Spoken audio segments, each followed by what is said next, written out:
Well, I guess my intro is muted. That's fun. What's up, everybody? Bradley Jack Design here. Hopefully we can get all of this stuff working around what we've got going on here. It looks like it should be up and working though, so that is good. Today, what we're gonna do is we are making a Sophie Cunningham card. I emailed her team and I DM'd her on TikTok just to be like, hey, let's make a card. But I want to actually make one and then send it off in an official pitch deck this week to see if she wants to get something done. I did see that she is doing a signing at a shop somewhere.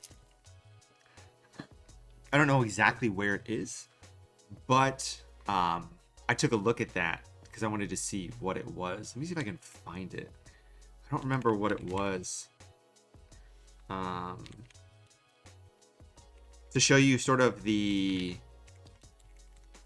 money behind this. Prime 12. So here you go. So Sophie Cunningham's having a signing. So like, this is, I don't know where this is. Oh, this is in Kent, Ohio. Okay. This is in Ohio. So basically, you can drop off an item and get it signed for $150, which is a lot. But if we look at Sophie Cunningham autographs that have sold on 130 points. Sophie Cunningham. That's pretty much what her autographs are going for. So like a lot of her autographs on card, like it's a PSA 10, just from this year. So this isn't even a rookie card. This is just a card, $600, $150. So $150. Right on cue there. So I think that's something, if I can get her on board, would be cool because we know we could charge 100, 200, 300 bucks for a card. So what we have is I got a bunch of stuff downloaded, a bunch of inspiration downloaded. I've got 2 photos we're going to use mainly. And the reason being is because if this is something I want to realistically do, the more photos you have, the more you have to pay Getty for images, essentially. This is just speculative of what this is. So I think I'm mainly going to use this image. And this might be the only image on the card. But I have this downloaded as well. This is a really nice photo of her that I shared to my Instagram. I didn't share it to my Instagram. I shared it to Twitter, where her hair is cut out really nice. I just wanted to see what that looks like. I might use this as a silhouette in the background, which is something I like to do, but we're mainly going to focus on this image of her. I have this set up. This is a trading card template. I'm going to save this out with Soap at the end, so we know that this is Sophie Cunningham's. And basically this is set up where I have all of the guides ready to go. I have, snap that to the center. This set up to a size I like. So it's 2000 pixels by 2727. It's essentially a 2.5 by 3.5 ratio with a bleed. So I want these set up so everything, theoretically, if we wanted to print this, we can do that. No problem. Apparently I opened up Bridge, which is probably why my computer is really mad. So let me force quit out of that. And let me show you what we have going on here. So I probably opened it because of that. This is the inspiration we have.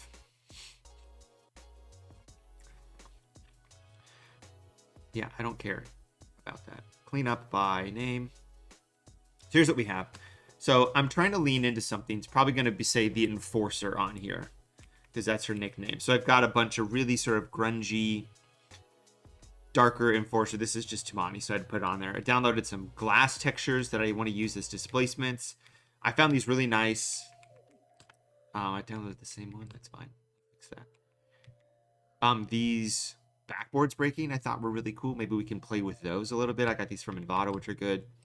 And then some grungy designs. Like I really like this displacing breaking of the text, and I really liked it on like this too. The text breaking here.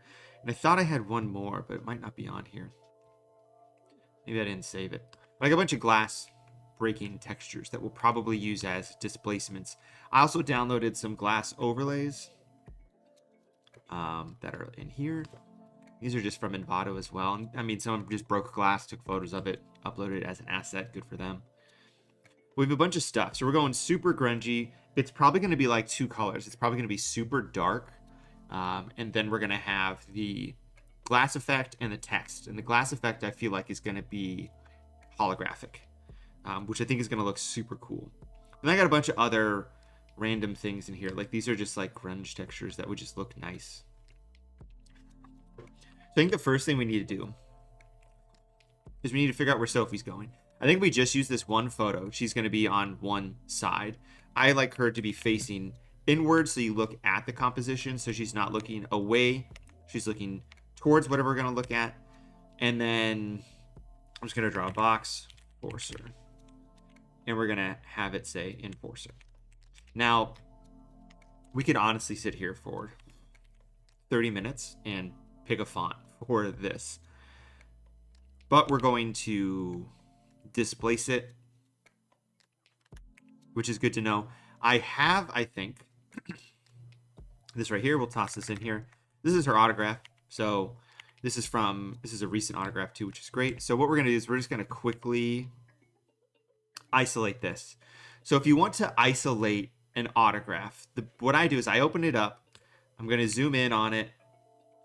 I'm going to just use the polygonal or polygonal. It's fun to say polygonal lasso tool. Just clicking around. We're going to isolate that. I'm just going to crop it together. Not crop it. We're going to mask it. I'm actually going to make a solid color background that's white so we can see what we're doing. And we can do two things. We can either keep it blue or we can make it a different color. So what I'm going to do is I'll just go to curves. We'll use a curves layer and we're going to lighten this up. Oh, that's not the right button. We're going to lighten this up like that. And that's all we have to do.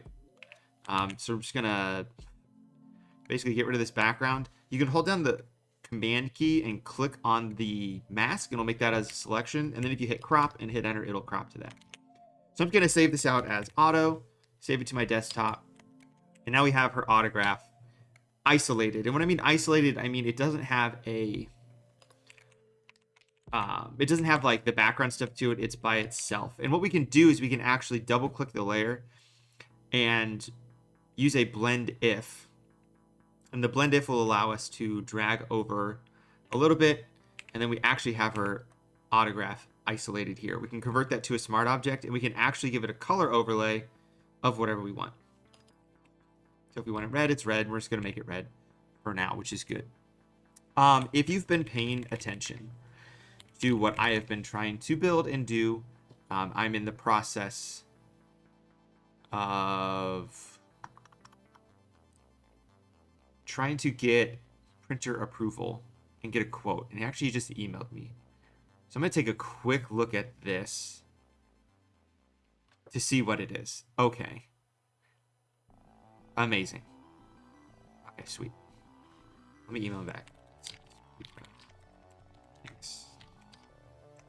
Right in line where I want to be with content. I'll be in touch once I get my first athlete / personality on board. Hopefully soon. Cheers. Okay, cool. So it's got an email back from a printer.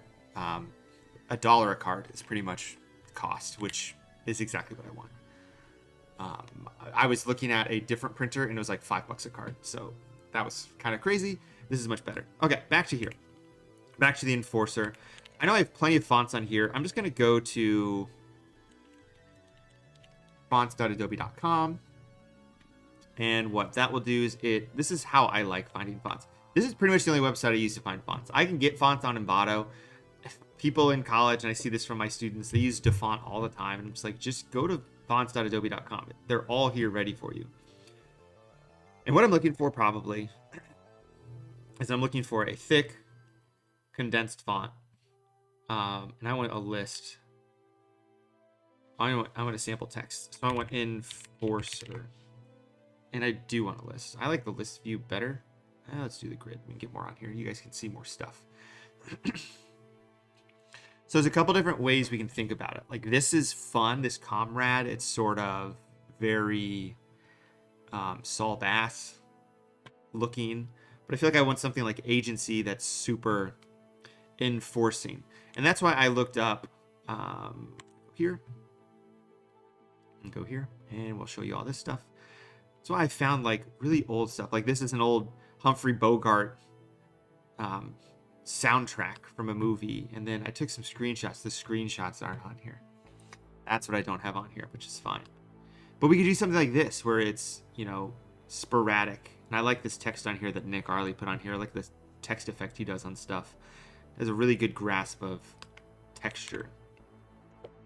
So I think what we're going to do, what's up, Graphic Dan, is we're going to have it say Enforcer. It's going to be grungy, and it's going to have a displacement to it.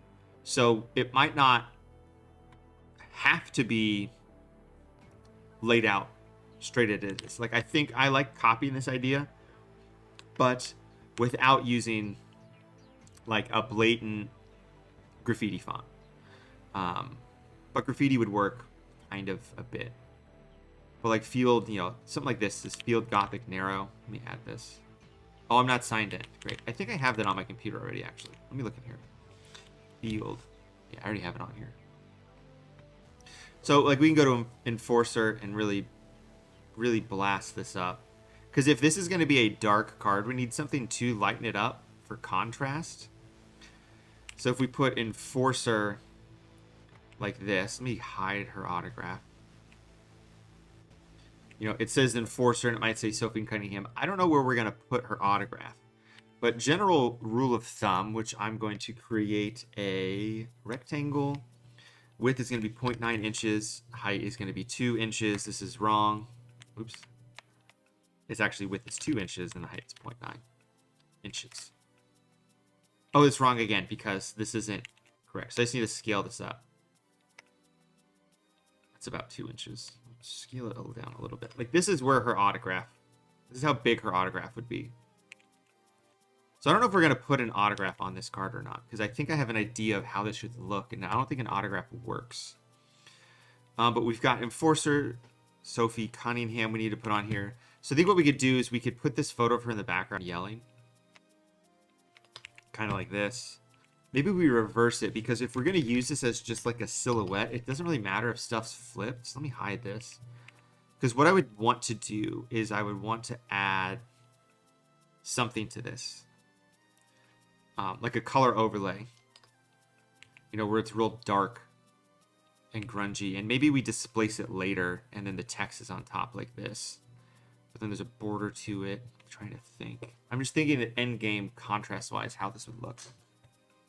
One thing I like to do, almost to a fault, is like subject inside the silhouette. It's a really good motif. It's really cool style to use. But I think just having her in the background like this would be cool. But I want it to be in such a way. Let me see all these cracked glass. I downloaded just like a bunch of cracked glass overlays.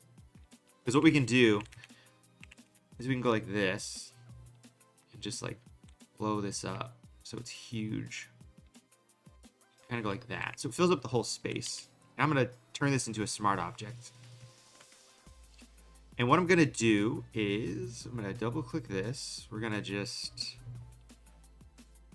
give this a solid color background. I'm going to turn this into a displacement map. So what we can do is we can go up to filter, distort, displace. And that's what we're going to end up doing. But we need a displacement map to do that. We're going to displace the background. So actually what I want to do is I want to make this black and white. It's already black and white. So 3 things you need to make sure you have for a displacement map. I like to make sure they're the exact same size as my composition. They need to be black and white, and you need to blur it just a little bit. So I'm going to blur it 3 pixels. We're going to save this out as a separate file, glass displace. Doesn't matter what you spell it as. And you need to save it as a PSD file, and it has to be 8-bit, which this is. So I'm just going to save that. So now I have a reference file for this. So theoretically, this would be like screened on the background or something to get rid of the black. But this back one, I'm actually going to convert this to a smart object as well, so it's the same size. And what we're going to do is we're going to go to Filter, Distort, Displace. And that's going to pull this up.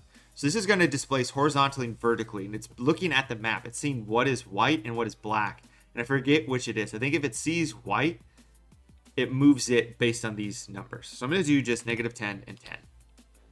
And it says stretch to fit, but it's the same composition size, so it'll be fine. Then I can hit OK, and it looks like this. So it distorted it a little bit.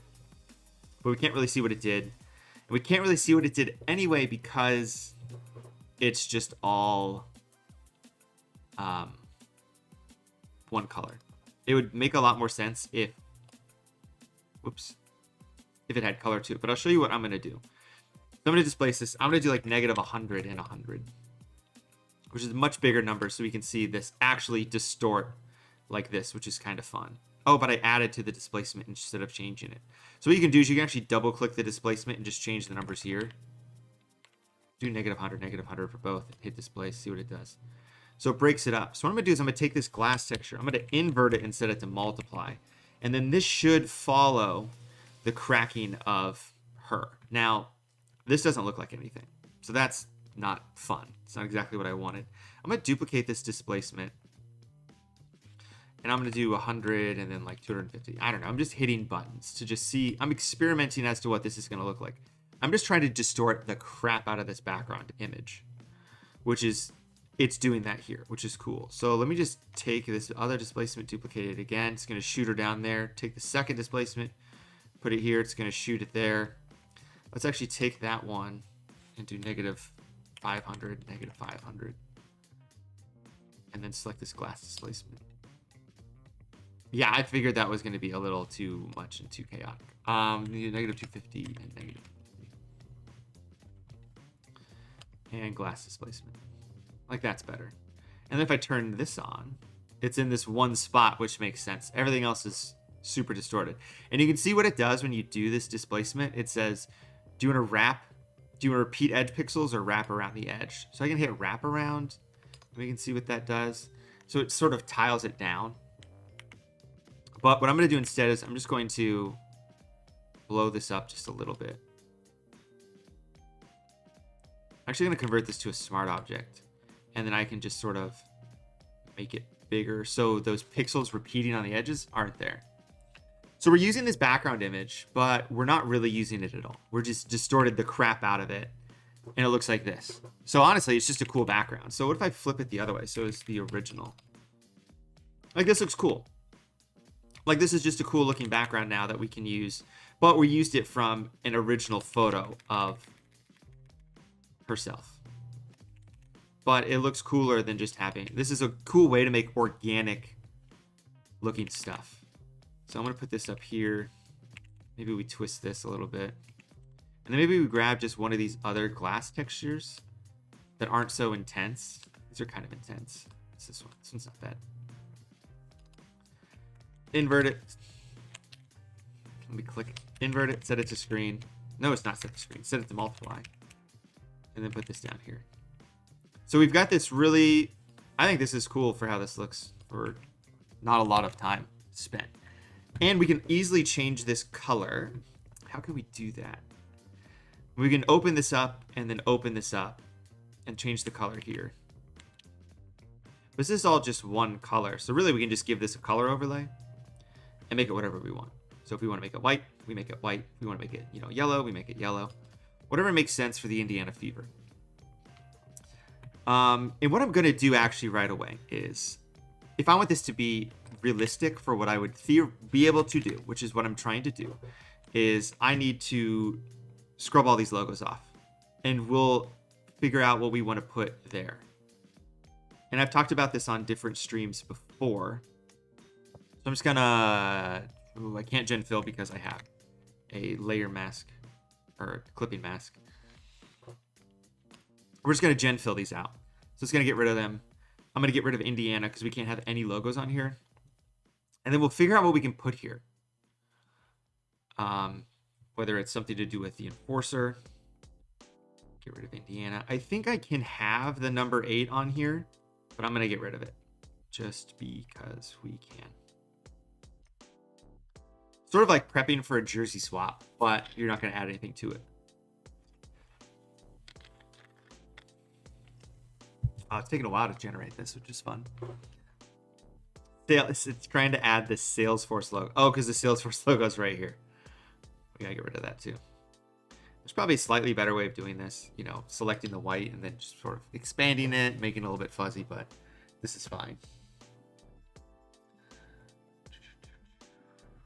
Cool. All right. So that's good. We gotta get rid of this fever down here now. Let's do this a slightly different way. See what happens. I'm gonna grab the patch tool. Where's the patch tool? And we're just gonna... And... I need to... Okay, we're not using the patch tool. Because... Wait, can I just hit... The patch tool, you need to have rasterize content. And I don't want to do that. I want this all to be able for me to go back in time at any time. So doing this non-destructively. So everything's here and then these layers just exist that I can get rid of. And these eventually I need to clip to it. And then this looks really weird down here. Because it gen filled on top. So we're just going to grab a quick stamp tool. We're going to stamp that out. I probably need to get rid of these Nike logos. So we're just going to grab a quick stamp tool and go like this because it's on a sock. Nobody's going to know. You guys will know because you're here seeing me do it. But nobody else is going to know that we got rid of the logos. Except the companies we got rid of the logos for. The funny thing too is like, I wonder if they have some sort of like copyright on this. Or if they would argue about that. Or like the WNBA logo here. So we're just going to scrub anything that could be a logo. Because we can't use them because we need licensing. But that's fine. I don't know if what this logo is. We're just gonna... Okay, it's gone. Alright. So now we got Sophie there. I felt appropriate.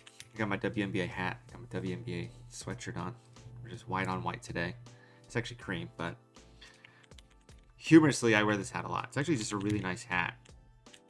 Save, go back here. So now everything is good here. So one thing that I like that Tyson Beck does, and if you are new here, I talk about Tyson Beck a lot. So he keeps the name and number, which is cool. I want to see what he has done on a couple of these. He did it on his Bob Cousy graphic. I think he did it in other spots. Yeah, so like here on this graphic, if you can see, let me crazy zoom in. So he just covered up the Sixers logo with the name Allen Iverson. Which is smart, because you don't have to erase anything, you just cover it up. It's not on there anymore. So we can do something with that. Like we can put the enforcer there, figure something out with that. What I want to do first, though, is let me duplicate this. New smart object via copy.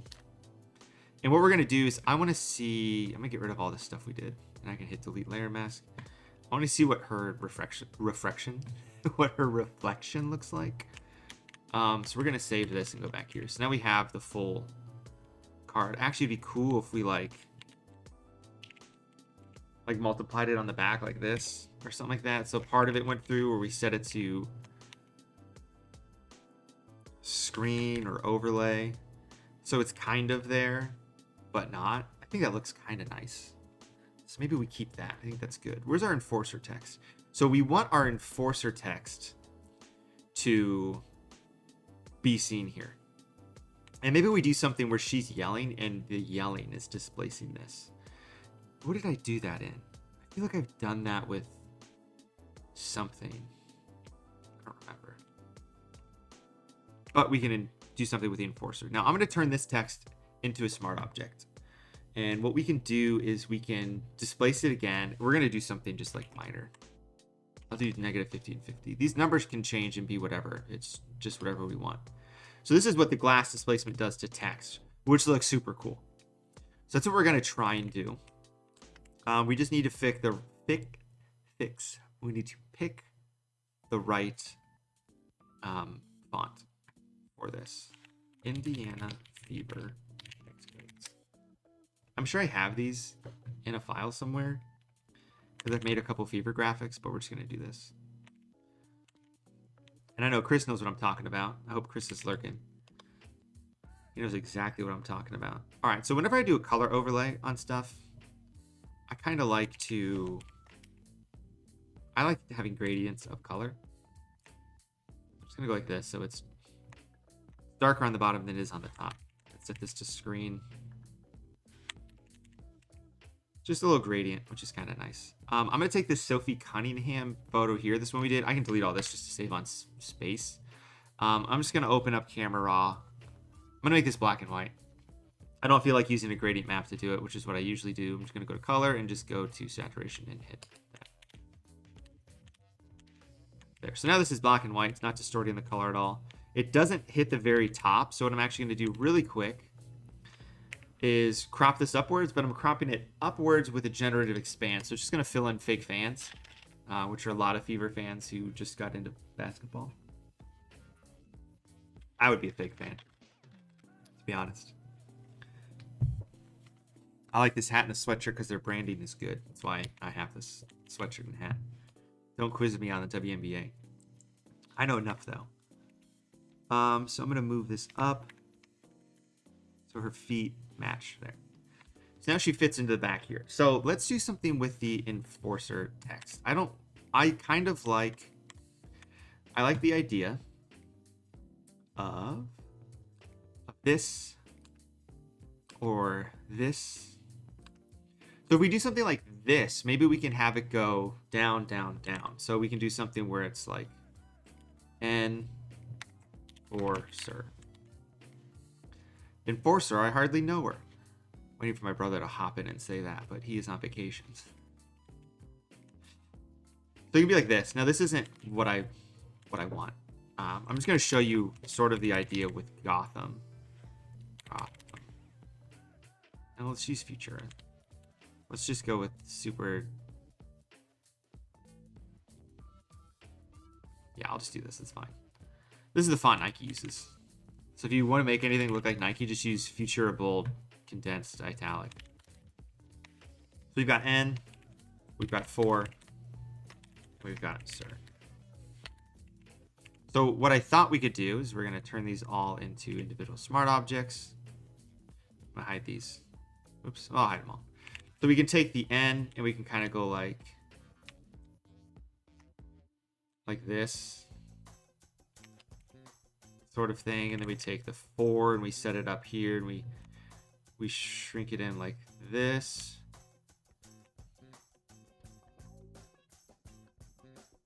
Yeah, this isn't what I want. Hold on. I want this to be up here. So it's N, and then it's 4,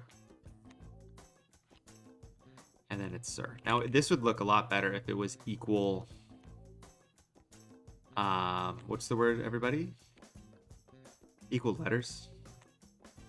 But we did something like that where it's like enforcer, like reading down. Like something like that would be kind of cool. Just need to fit and scale correctly, which this isn't, but that's just an idea. So I like the idea of breaking the text like this, which we can do with the displacement map. We can also do it regularly. I like some stuff from this. Like this was something I thought we could do overall. Is just have real simple displacement in the background and have her in the front. There's some more inspiration, mainly the black with color paired with it, which is what a lot of this is. It's dark with some contrast and some colors. Okay, so let's go back to Adobe Fonts, which disappeared.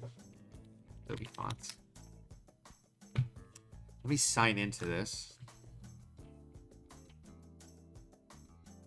I have a lot of emails.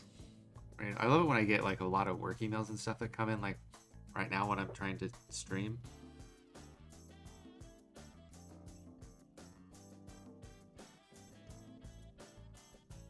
Sign in here.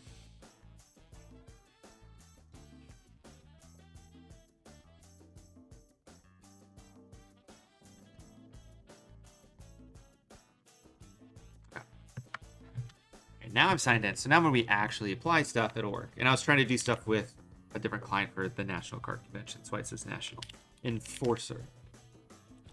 Okay, so we want something. They've got these nice things over. I kind of want horror fonts. And I want the text size to be huge so we can see it. And we'll go back to grid so we can see more. Are there only 4? Oh, it's because I have this selected. Oh god, let's make this smaller. Okay, a lot of these are really bad and not what we want. Like Battery Park's hilariously like way too on the nose. Burnaby's not bad. I feel like it's too copy though. This is swinging too far. And a lot of it, the effect is going to happen from the displacement. So I want to make sure it's something that if I displace it, it's not going to get crazy lost. So if I grab something too exorbitant out of the get-go, it's not going to work. None of these are what I want. We go to handwritten, thick handwritten fonts. And I don't want to use something too generic. I have a problem where I try and reinvent the wheel every time I do something, which is why I don't think I have a particular like style, which I don't think is great. Like I think the reason people like Tyson Speck's cards are because he has a particular style and he sticks to it and he does it really well. I don't know if I have a particular style, which I think is at a slight detriment. This felt tip is fine. This might be too kitty. Well, let's see what happens. So let's go here. I feel like the type tool has been really buggy for me. Would I just add felt tip? Of course it's not on here because I think I actually like have to load it or something weird. Like the Creative Cloud like tweaked things up randomly. And I have to like install it on here when it should be installed. So we've got Burnaby and felt tip. But I think it's causing a lot of issues with Photoshop. Like I've just been having weird things. So here's felt tip. This isn't bad.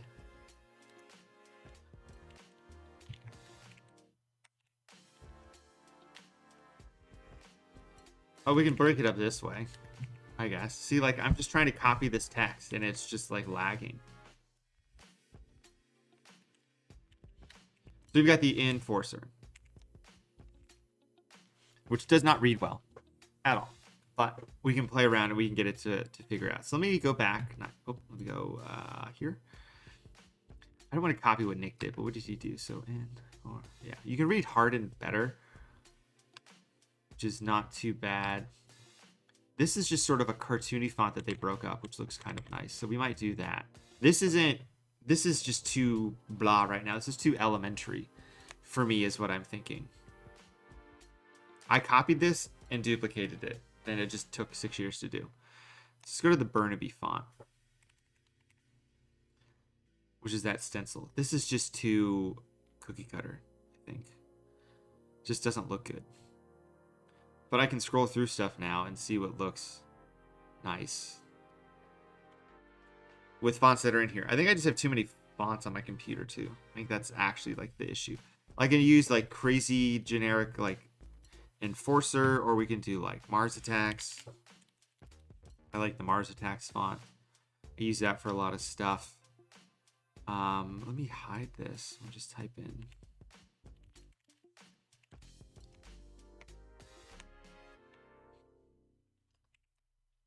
I just feel like a lot of times these fonts look very, very amateurish when used. So I think the idea would be, I don't like these grunge textures. I found some other ones. Were they these? Were these the good ones? Yeah, these are good. I think it would really be just taking them and how can you elevate them? Adam, you've having issues with fonts in Photoshop and Illustrator the last week. It crashed. Yeah, like, I don't know what it is. I'll have a document open and I'll hit T and then click on the text and it just like takes 4 seconds to load. So I don't know if it's I have too many fonts, which is very possible, or if it's something on Adobe's end. But we can figure that out. So I think what I want to do, I'm going to use this font for now. And as you can see, I'm just duplicating it a bunch of times because I'm going to do something I guess you theoretically could do in Illustrator. But we're just going to... Yeah, I can't even click on all these because there's that. I'm splitting them all up so we can make them different sizes. And for... I need an E. Let's C, and then we need an R. Okay. So now we have everything here. Let's put these in order. And then I guess I can put this in a group together and put this to there. So we got like that. Okay, so we got it says enforcer this way. So I think what I want to do is I want to make this a little bit more dynamic.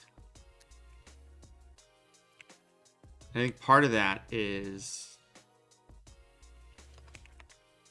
I feel like the word force almost has to be together because it's a powerful word, you know, force. So I think it needs to be together in some aspect. But I just like the idea of kind of really just custom kerning this, but also making the letters smaller so they fit together. But I can't just have enforce and then just an R at the bottom because that looks silly. I think just having this, it just looks better than having what it was before. So maybe we do forcer. We'll probably make the R smaller. Move this over. Kind of like this. I want this to tuck in here. But maybe we do it where, you know, letters are allowed to touch, sort of thing. But have it make not look, have it do it in such a way that it doesn't look stupid.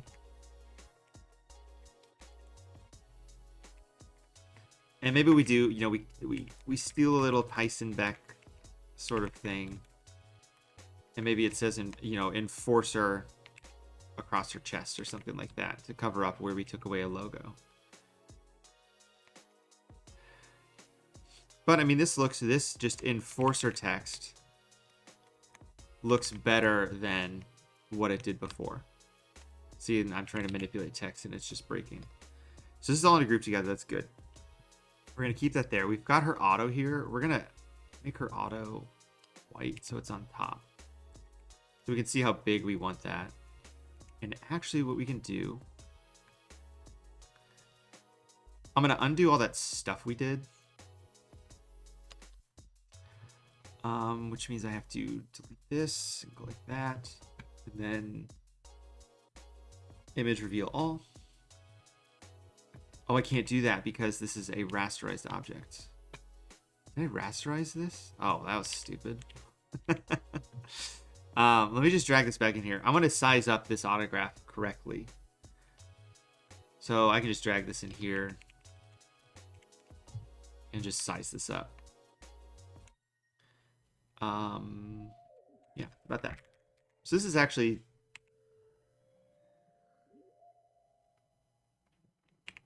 Jesus Christ, my wife is running to let her dog in the house. So this is how big our autograph actually is. So this is how big it needs to be on the card. So that's actually not that big, which is good. So we can keep it like this. So there's a couple different things we can think about now. I do like how this enforcer text looks. Let me put it on top of her. So it's the enforcer. Now, God, I like how this looks, but I don't know if I like how this looks because this is. I don't know who Jake Cutler is. Hey, thank you for subscribing, Matthew Grimes. How's it going, Matt? I love when that pops up because it's a nice little surprise of Schmidt saying, "I don't know who Jay Cutler is." Let me write the. See, I want this to be lowercase. Do they have a lowercase version? Yes, they do. Does that look silly? No. So like, I think this, like something like this, is a good set of good typesetting of how we have some stuff on here. So like that. This is the enforcer. I think I want the text to be. Let me group this together. Enforcer. I kind of want it up here. So this is where I have a little bit of issue of what I want to do, because I want you to be able to read the enforcer. I'm going to link these together because maybe we want it to just be sort of, you know, shins up or something like that, where it's the enforcer. We see the intensity with her yelling. Then we can put this on top, and maybe we go like this. So it's enforcer. It's covering up where we took some stuff off, but it still looks fine. I'm just trying to look at this because I don't want it to be too. I want you to be able to read it. So if you can't read it, what's the point? So that's why we could put the enforcer this way like we had it before. Just put the here. And maybe the's in a different font. It's just tiny. Let's make this say enforcer like we had it before. And we're going to keep her auto down here like this. So we can theoretically have her autograph this. And we'll figure out how to incorporate that. Probably with some glass textures or something like that. Alright, so it says enforcer here. This is kind of hard to read, I think. But it's fine. This is actually just letting me like know where I can move text to. So I can move this down here, move this down a little bit. Grab this, move this down here. Figure out how these words can play with each other. I don't know who Jay Cutler is. Hey, look, more subscribers. Thanks, Vaults. Whoops. Just keep having that pop up. It's the best thing ever. So I was like, maybe we can have the R backwards, but that looks... Does that look too childish? It just fits in there nicely. It's just like this weird gap. Maybe you just put this here so you can just read it. Maybe we just tighten it up like that. One thing I do have on here, I have my debut tag, which is the debut, sort of my rookie card logo. Now, she has a card, so we're not going to use this, but I have my main logo on here somewhere too. So I have my main logo, which we need to put on here somewhere. And I think what I need to do, sort of going forward as someone who wants to make cards, is have these in the same spot on all of my cards. So have consistency with it. Now I do have guides set up that sort of show me where stuff can go. So maybe I put it down here. But I need to figure out a way to set up brand consistency with where my logo is, whether it's just in one of the corners, something like that. So we've got enforcer. I like how that looks. We've got the. I think I want the to be something else. I'm going to make it Beechwood, which is a font I like using. I just sort of found this. I'm using this as sort of the font for the brand Bradley Jack cards. I just like how it looks. So let's say the and then enforcer. And maybe we need to take this and make it read a little bit. We can go like that. So you can kind of read it left to right. Now, I don't know if I like how this looks. I think it just needs to be smaller. It needs to be spread out more. And then do we make it all caps? I think we make it all caps. We make it smaller, spread out more. I kind of want to put it, here, but it fits right there really nicely. It's not perfect, but it's there. It's something. All right, let's commit to this just so we can commit to something here. And what I'm doing is I'm staying inside these guides just because I think that's where stuff inside cards should fit. The actual card is not going to have this orange on it, and we can preview that at any time. And I do not like how the looks, but we'll fix that. So let me grab some of these really nice grunge textures. Let's take a look at some of these. So I got these from Envato. I have a subscription to them. So I have all these nice textures to use. So I'm going to drag this here. What is that doing? Oh, okay, that makes sense. And we're just going to kind of go like this. Okay, so I'm going to turn this into a smart object. And we're going to save this out as displace. It needs to be a Photoshop file. Save it to my desktop. Go back here. I don't really need it. I just want it to exist. So I'm going to change this to say enforcer text so I know what this is. And then we can go to filter, distort, displace. Let's do like 25 and 25. And I didn't blur it at all because I want all that texture to be found, but you can see what this is going to do. So it's distorting it a little bit, which looks kind of nice. I like how that looks. That looks cool. What we can do too is we can just make another smart object with different grunge texture. Let's just use this one. And of course, sorry, it's messing up because this is set to normal. This should be set to multiply. There. Now that won't happen again. But basically, we can just keep distorting this as much as we want. And there's probably a better way of doing this. You can just have like one file and save out a bunch of different displacement map texts. I always spell these wrong because I don't care. It's funny when I like save over something I have. And it's like, you already have a displacement map with that name. And I'm like, but I spelled it wrong. So we're going to make this one 25. Actually, no, I'm going to make it go the same way just so it doesn't get too crazy. Because I think it might get a little too insane. Let's bump that up. Let's go back the other way and ignore what I just said and see what happens. Okay, so it distorted it a little bit more. But this is a cool way of getting stuff to look funky. So, I'm going to commit to this text.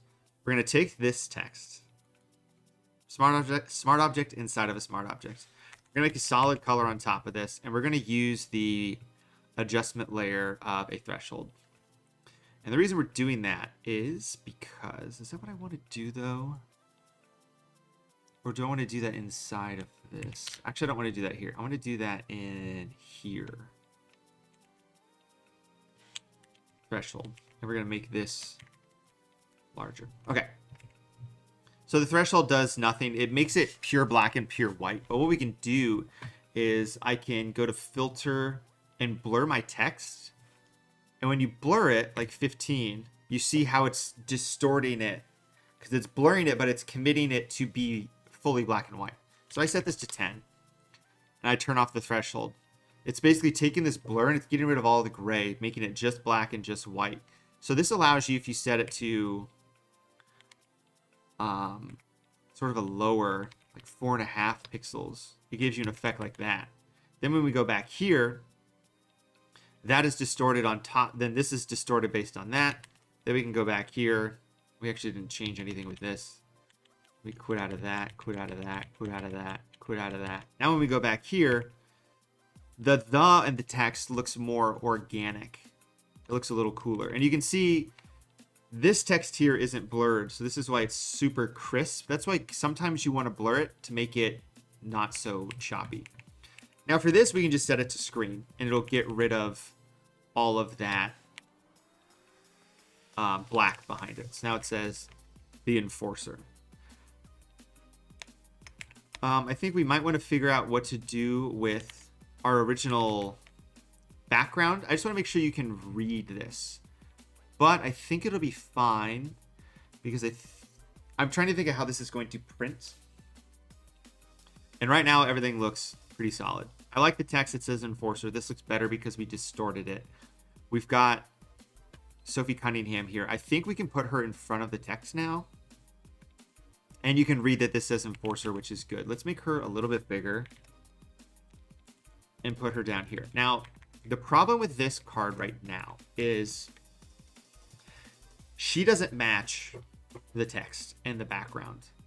Like, this is all good and like crazy and grungy and nice. And you know what? Just for giggles, I'm going to open this up and we're going to toss a threshold on top of this. Are we though?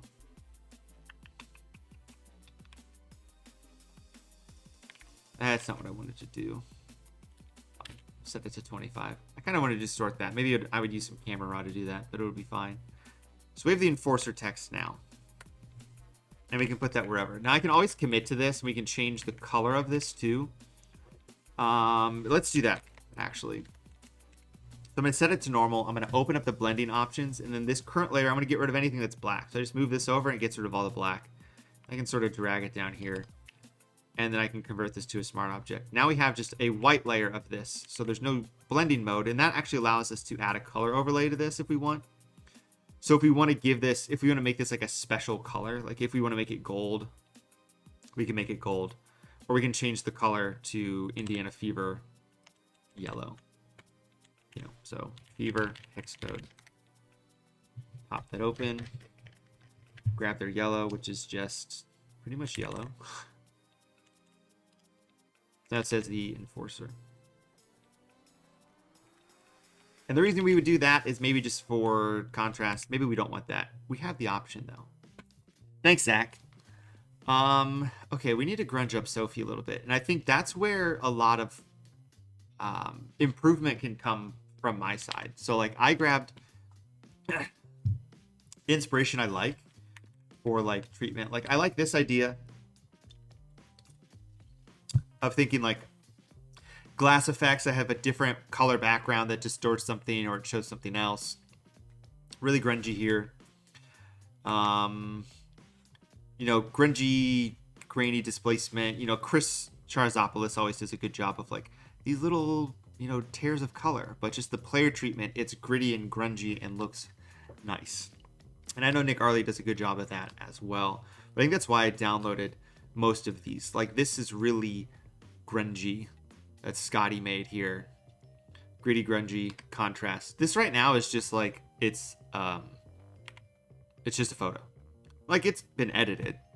Like, the original photo, I don't have it on here. It's on my laptop, but that's fine. The original photo doesn't look cool. So I think we want to do something with this. And I think I want to do something with her yelling. So let's do that. I'm going to just grabbing the pen tool. Bear with me, everybody. The pen tool sucks, but I just want to make a cool shape. So I can make sort of this. Now shoot. This to be there.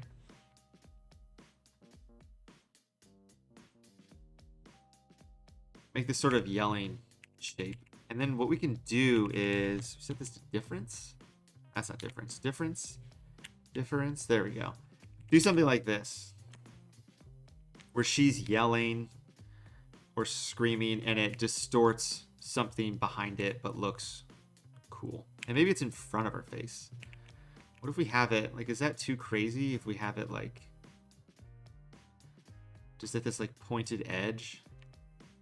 She probably wouldn't like that. Let's put it behind her face. But now she's yelling. But maybe it's something a little easier so we don't have to use this stupid pen tool.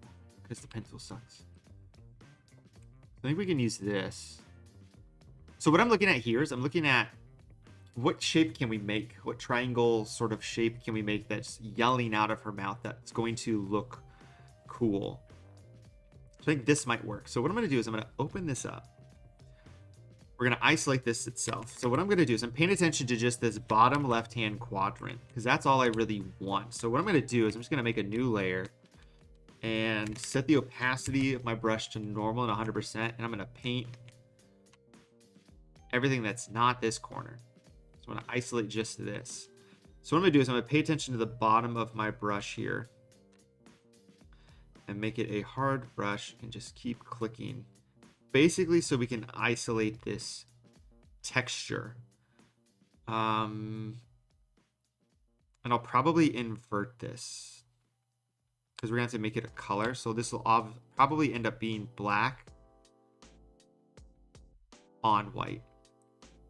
It doesn't really matter what this does. I'm probably going to use another displacement map to distort this again, so the edges will be a little distorted. And there's something else I can do to that text that I didn't, that we're going to do. We can use a crystallized filter on it, which is going to give it a little bit more of an edge, or of a gritty, grungy edge. It's going to chop up the edge a bit instead of making it smooth, which is fun to do. And it gives you this sort of block stamp look. So we're just going to quickly do this. It doesn't really matter, but this is what I want. I just want this shape. I can invert it like that. This is what I want. So I'm going to take this and then I can set it so it's the current layer. We can get rid of all the black like we did with the text. In blend if we can just save this out as mouth thing. I don't know. I like saving things to my desktop because I always have them and I can just drop them in.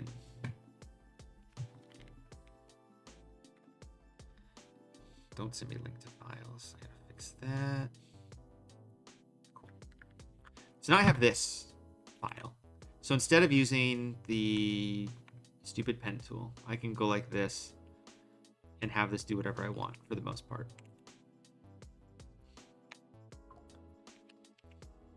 And let me turn this off so it doesn't do that. Okay, cool. And what if I set this to difference? Yeah, it does that, which I don't really like. But we can make this a different color. It'll be fine. It doesn't shoot out how I want over here. So what I'm going to do is I'm going to set this to a normal file. Convert this to a smart object. I'm going to turn this like this. This is the original file. I'm going to rotate it like this because this is more what I want. Then if I convert it to a smart object, I can distort it better. So we can come back here. I have this sort of file that I rotated a little bit like that. What I can actually do too is, let's position the top. So it's coming out of her mouth. She is yelling, which is good. So we're going to just duplicate this because I'm going to take this top one and hit buttons that don't do anything. And we're just going to mask out the top. And then we're just going to do the same thing with the bottom. We're going to invert it. I'm just going to delete this actually, and we'll just figure it out.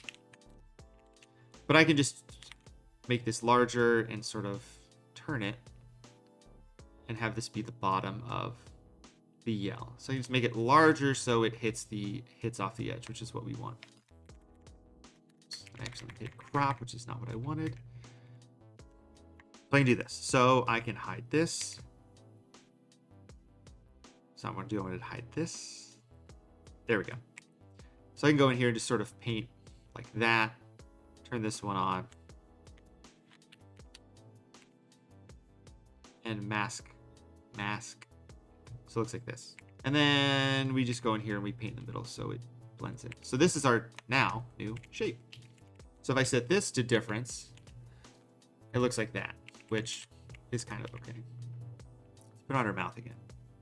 No, she would hate that. Because I want to make something that they're going to theoretically like. And this looks kind of funky because it's white. I don't like that the color of the cyan on the back. It's kind of a stereotypical thing to do. Let me get rid of the invert. So let's give this a color. So let me go to this color overlay. So if I give this a color overlay, the color overlay overwrites the blending mode. So I need to put this into a group, and then I can set it to difference. And then it looks like this, which I like better because it has colors to it. We can always change the colors too after the fact. And maybe we do, we could even duplicate this thing. And do something like this. So there's a reason her autograph is down here now. And all this stuff is interacting with each other. So we can take the enforcer text and make it a little bit smaller. So it does this. And we can read enforcer. Mainly I like this solely for the bottom here. I don't like the green, so we're going to fix that. How do we do that? We just grab an adjustment layer of hue and saturation. We throw it on top. We take our greens and we say, make it a different color.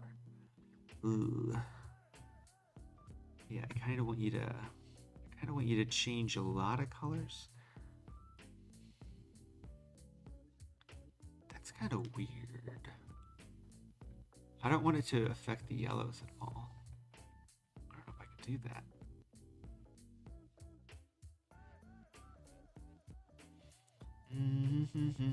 That should have worked. Funky. I know what we can do. Okay, so we are going to find this color, which is blue.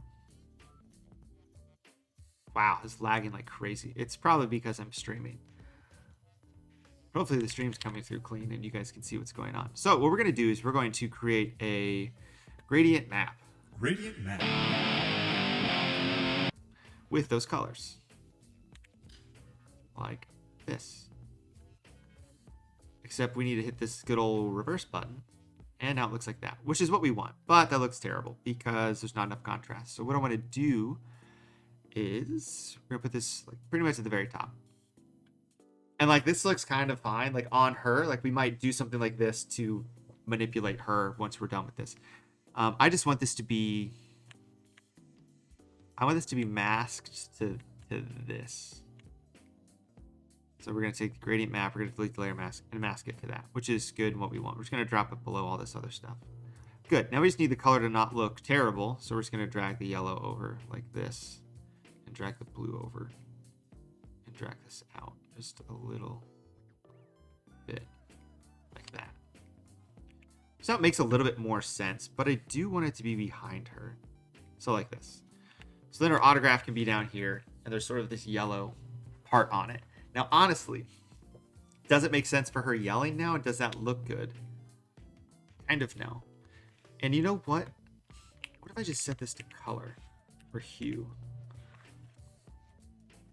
Because this blue isn't, like, this blue isn't coming through. It comes through if I do this, though. Maybe that's the play. We set it to color and then go like that. So it was this really vibrant green, but now it's this, which is a little bit more muted, but that's what it is. We're going to save because it's been, what, 30? It's been an hour and I haven't really saved, which isn't good. So we're going to save because that's an important thing to do. Just hit a couple buttons. Cool. I mean, I like how this looks right now. The enforcer behind the text, we're just going to hide for now.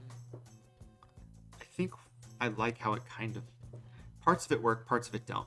Let's mess with Sophie now. So how do I want to do this? I really need my phone to stop buzzing. It's just distracting. Okay. What I think I want initially is, I'm going to duplicate it just so I can make a border. And I'm going to make a border on this background. I'm going to give it a stroke. And I think I'm going to give it a stroke of black pretty decently. This is sort of a stereotypical sports card thing too. Let's make this just 8. Put it on the outside. Take a stroke. Make it white. Make it like 2. Ugh, it looks so bad. If I make this yellow. Make this the fever yard. FFCD00. Yeah, that's super scuffed. FCD00. Yeah, it doesn't look good. We're gonna give it a black stroke. And we're gonna do like 5. Okay, now Sophie, I need to go in here and we need to make her look cooler. So this is just right. I just have red back here, which is fine. I'm just gonna try and match the red a little bit. Kind of like that. But we need to make Sophie here look cool. So we're gonna group all this stuff together and convert it to a smart object, which I just hit and it did not accept that I hit that because my hotkeys just don't work now because my computer hates me. Okay. So what can we do to grunge this up? I was going to do something to the text first. Let me go back here. So the enforcer text, which we like. Hand effect. I don't want to use gesture hand effects. Nobody wants to do that. All right, the enforcer text. I think in here is where we can go to filter noise. Pixelate crystallize. Yeah, you can see what it does here. So I move this over a little bit. It's adding all these little crystals to the edge. I like to set that to just the lowest number, which is 3. So if we zoom in, if we turn that off and on, it just crunches it up a little bit, which is what I want. So we save that, go back, save that, go back, save that. And now we're here with the enforcer. Okay, so what do we want to do to her face? What do we want to do to her? Let's go back to inspiration station here and see what's going on. So this is just a gradient map. I think it's adding random effects to her. Maybe we make her black and white. See, just lots of grunt, lots of clarity, lots of stuff. We need to add some effects to her. What did I click this for? Like, yeah, stuff on her. Okay. Okay, I think I know what we're doing. We're going to take our mouth thing. Send you our mouth thing. We're going to attach that and place it on her like that. With the color, oh, we don't want the, well, see, this already looks better. Just, we're stealing a couple ideas. But I mean, that already looks kind of cool. We're going to set this to normal to do this, so I can set this to difference. And it's going to do, you know, this on her. So maybe we do that in some aspect where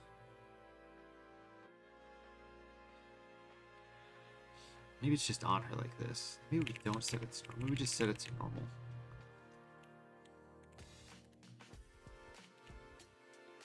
So we just steal a couple little things. Like paint swatches. Just a couple tiny little things. You know? Nobody owns the invention of clipping things to different things. My brush is set to divide for some reason. Just kind of go like that. Okay, I think I need to make her face a lot more intense. So we've got Sophie here. So I'm going to open up... This isn't going to work how I want. I'm going to open up this HDR effect thing I have, which doesn't work as well on transparent images because it does this and it looks really bad because it's trying to make it HDR. But it can't make it HDR if it has this white in the background. So let me go like this and just put these in the same thing. Let me undo that and do this. Keep this one here so we can use it as a layer mask. And then group these together. Now if I hit this, it'll look a lot more normal because this is the highest white on her teeth instead of the background. So it's loading this. So basically I can add like a ton of grit here. And I'm going to lower the saturation because I'm going to use this as just like an overlay layer. And honestly, I couldn't tell you what I'm trying to do here other than add a bunch of grit and grain to this. I'm trying to really add, what is this?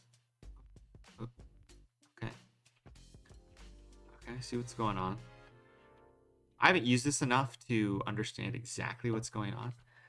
I just know I can hit a bunch of buttons and then it makes it super HDR and super gritty.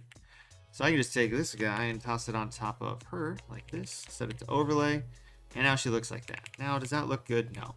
But I can set it to like 50% and it might look better. Or I can set it to a different blending mode and see what happens. Then what I can do is let's just add... I don't want to add noise. I just want to go to camera raw. So we go to camera raw here and let's go to details. Let's sharpen this up. Optics. I don't want optics. Detail. Oh, that's where I was in. Effects. Okay, let's dehaze this a little bit. Zoom in on her face. That's what I'm focused on most because that's what you're going to be looking at. Add a bunch of grain. Up the clarity. I want the clarity up. I just want more texture. Save that and go back. So we went from that to this. So this is better. This is more gritty and grungy. I'm just trying to think of what we can do to make it better. Because that's what we're trying to do. Okay, we're going to put the enforcer text above this background thing. And then make this a little bit larger. And that's going to give us a little bit of overlap, which is good to have, but you can't read the word the. So we might move where the word the is, which we can do at any point in time. We just need to go back over here, inside this, inside this, inside this, grab the, and then we can put it somewhere else. Just going to make my composition a little bit larger by smacking a whole lot of buttons. I'm going to line this up the same, so it says the, save, go back. Updates here, save, go back. Updates here, save, go back. Updates here, save, go back. Updates here. It's like Inception. And then it changes there. So now it says the right there. Is that where I wanted to say it? Maybe, maybe not. We will figure that out and cross that bridge when it happens. Now there's a lot of space here that's sort of screaming for something. Now what Panini would do, Panini would duplicate this file, drop this bad boy in the back. Oof. Oh, this is just large. And just blow this image up and like set it to screen. Or give it a gradient map. Oh, these are all linked. Hold on. This is linked to the other stuff. I don't want that to happen. So there we go. So we make this larger. And then just sort of put it in the back like that. And give this a gradient map. That's something else. But this looks really bad. But they would do like this. But I have this here that needs to attach to this apparently, which is good. It's not that I don't like how this looks. I just don't think it looks good right now. So I think what I need to do is I need to give it, let's give it a posterize. Let's just clip to that. And let's give it a gradient map. And we need to select for the gradient map instead of yellow. We select red. That is white because I have a mask layer selected. So I need to select an actual layer and then I can select red. So now it's the enforcer and I can set this to be something like this. And basically I can add just like a bunch of effects to this to make it look better. Get rid of the threshold. I think I just want to make it have more contrast. It like kind of exists, but not really exists. It's just kind of there as background noise. Kind of like that. And then my logo can probably go there in that top left-hand side because why not? Also put her name there. Where's my freaking logo? It's like down here somewhere. Did I put it at the very top? Yeah, I did. So I put my logo here at the very top, which would make sense. Okay, we're going to save this. We have our autograph down here. Not in love with that. I like what's going on, though. There's good things happening with this. It's in a good spot, considering it's only been 70 minutes. This is taking a year to save. The issue when you have, like, smart objects on smart objects on smart objects is this. I think I want to distort the crap out of her jersey. That's one thing that I was trying to do with some other stuff I made. Let me just pull up my Instagram page. Me? Now let me pull this up. Oh, yep, wrong Instagram anyway. It's on my card Instagram. It's not what I want. I can just go to my page though. Design. So one thing I was trying to see if I can do is like a thing. Is like I really like what I did here on this Obi topping graphic where the jersey is just like a gradient layer. Like I was trying to do that like with this. Sort of what I did here with the back of this Indiana on this card here, which I thought worked out well. So I might do that here. Okay, let's do that. I know how to do that. We're going to do that. I'm going to show you what to do that, what to do that. So I do that a couple more times. Okay. What is the best way of doing this, though, is the question. Because really what we need to do is we need to remove all of the blue from this. We could go to a channel selection and just select all the blue or select all the red like this.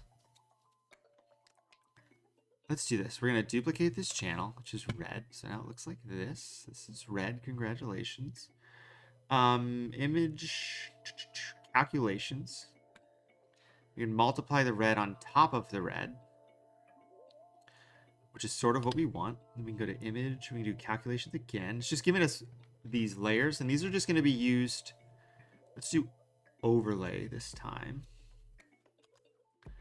This is kind of what I wanted to do. And then we can go to image. What am I looking for? Curves. Okay. Take our curves layer, and we can grab this little guy and go, we want this to be lighter, we want this to be darker, we want this to be lighter. Basically adding as much contrast to this as humanly possible. And this is just an alpha channel, so we can do whatever we want to this. So I'm just gonna grab a, hold on, I was renaming the channel on accident, so it wasn't letting me do anything. So we can paint with white. Did I move this whole thing up on accident? Whoops, that doesn't matter. It kind of matters. Okay. Why did that happen? Kind of doesn't matter, actually. It'll be fine. I'll figure it out. So we can paint everything white. And really what we're doing is we just want the white to be the selection of what we're going to grab. And we're going to grab all of the blue. So we want everything else to be black. And there's a slightly better way of doing this, I feel. But we're going to do it this way because this is quick. And I kind of want to do this quick and we can just tweak it later. This is what I did for that OB topping graphic. So I want all of this inside. I want to select all of this. So I want all of her jersey. What I don't want is like these yellow accents and stuff. I don't think that's an accent. But all the trim, all the trimmings of the jersey, I want to make sure are black, which is why they are black. Her arms, hold on, are her arms? What am I looking at? Okay, her arms are sleeves. Okay, makes sense. We want these to be white, so we'll paint with white like this. And if it's not perfect, we can always fix this because this is just going to be a layer mask. Paint her hair out. And it doesn't have to be perfect because we're pretty much just going to erase everything that's not her jersey. Like her head, like that. We're just going to get rid of it. So this is where you can just do this with like a layer mask. It might be easier. This is just giving us a starting point for what we want to do. And Penny has now entered the chat.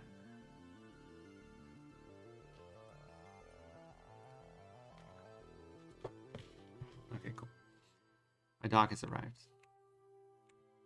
All right, so we got this. So what I can do is I can select this now as a layer mask and select basically everything that's blue. And the only caveat is we moved it up on accident.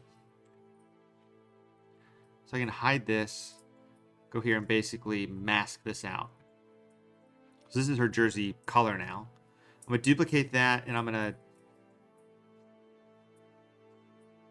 invert this layer mask. So this is what she looks like. But I can go here now. I can just give this a color overlay and just make it that blue color. Or make it whatever we want. But we can make it blue, or we can do whatever we want with it, which we're going to make it look funky. So we can hit OK. Hit OK on here. Just hit OK to save. But I want the fever hex code for blue, which is apparently freezing. So it's always good. As long as the stream is live, that's all that really matters. There we go. Okay, let's team color codes fever. Let's go back here. There, now it's loading. Just broke. Oh, it's saving, so it probably got really pissed that I was saving. So we're gonna give this a color overlay of, that's not a percentage, of this color. That looks like a better color. Then we go back here, and now that is saved. But we just need to lower it down, like this. Shoot, hold on. All of this needs to lower down. There we go. Okay, her head was getting cut off, which I did not like. So now it's the enforcer. We have her here with this sort of, just blue jersey color, which is interesting. Maybe we tweak it a little bit. Maybe we duplicate this and put this on top. Put this into a gradient map like that. We set this to screen, but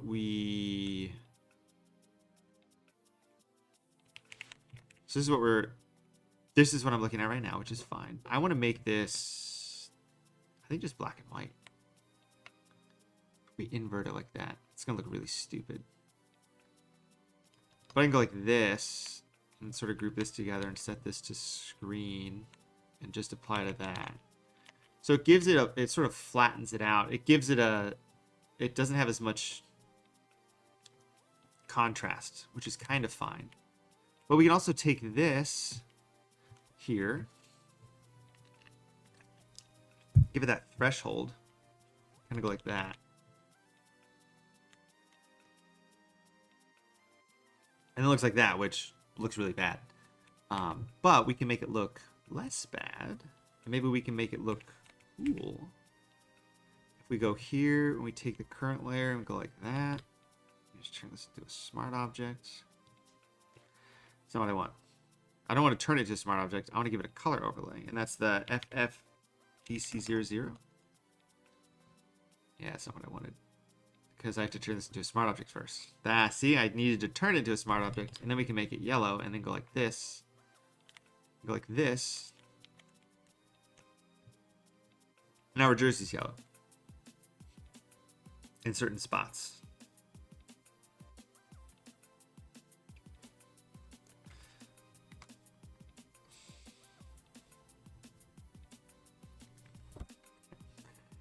I don't hate that though. It's interesting. It's better than just having a plain jersey. But do I want to make it a different color? Yellow makes sense because that's like a highlight color, but what if we make it this red color? Because we have this red motif going on. I hate that. That look cool here. Doesn't look too bad. And especially if we have these other accents hitting this, it might not look too bad. So we'll grab this. We're going to save again and break everything. But while we do that, we're going to go back to here and just see what textures we have. So these are some really aggressive textures. Oh, I know what I want to use. Let's use some of this. It's like this basketball board breaking. Let's use this in something. It would make sense for like Shaq, who would like actually break this rim, but it works. Drag this down, drag this up here, drag this up here. Listen to what I'm trying to do, Photoshop. Okay. We get rid of the background. Save. Go back here. Drag it over. Let's just put it on its side like that and go like this.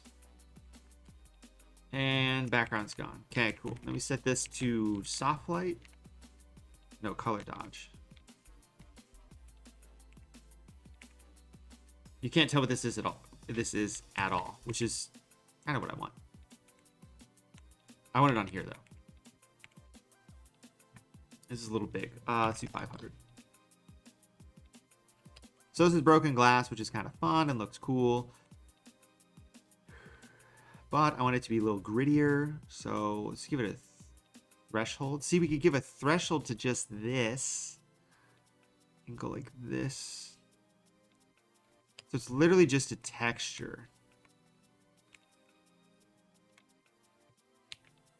Set it to color dodge. Is that what I sent it to? Color dodge. What is color dodge? It's one of these. Hold on.